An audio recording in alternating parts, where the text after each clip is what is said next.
Bonjour, nous arrivons déjà à la fin de notre thème, soumission à Dieu ou soumission à Satan. Qu'est-ce qu'on va choisir?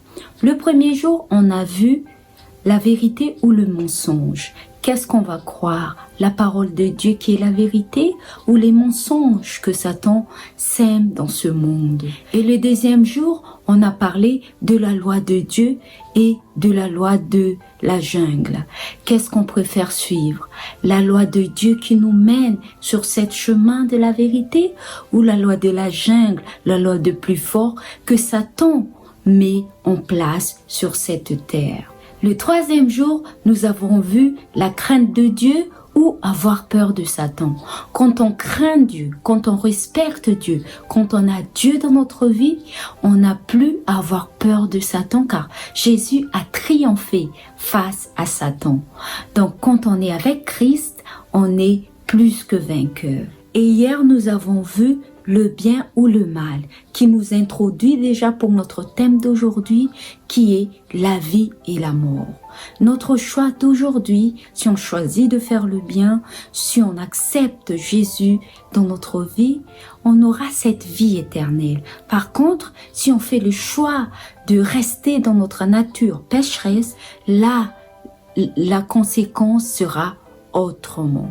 Donc, quel choix tu veux prendre? Parce que notre choix aujourd'hui aura des conséquences soit bénéfiques, soit néfastes pour notre vie future. J'arrive tout de suite à notre promesse d'aujourd'hui qui se trouve dans Jean chapitre 5, verset 24.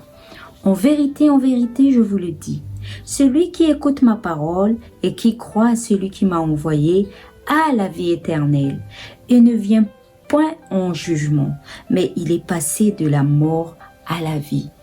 Comme j'ai eu déjà l'occasion de dire à une de nos vidéos, c'est que tous ont péché, tout le monde a péché. Alors la conséquence de ces péchés, c'est la mort. Mais Jésus a pris tous nos péchés, il s'est sacrifié sur cette croix pour que nous qui croyons en lui puissions avoir cette vie éternelle et non périr.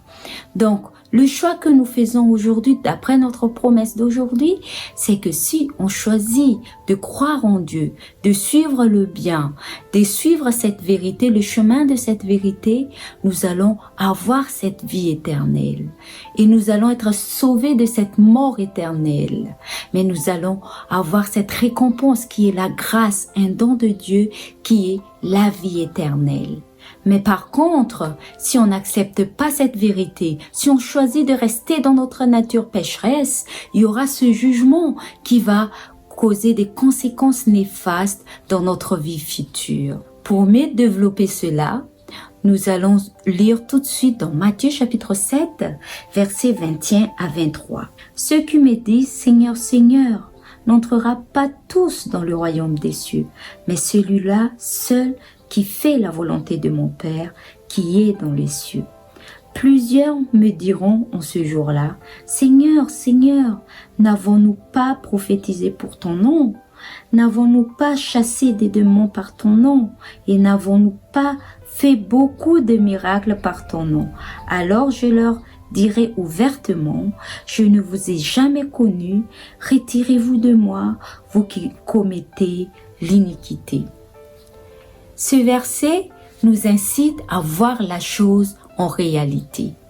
Ce n'est pas nous qui se disent qu'on est des chrétiens, qu'on parle de Dieu tout le temps, qu'on vit selon la vérité qui sera dans les cieux. Mais ceux qui vont accomplir la volonté du Père qui est dans les cieux, qui vont hériter de cette vie éternelle. On peut lui demander quand ce jour arrive que je fais ça, Seigneur, je fais ceci pour toi, j'ai accompli cela pour toi.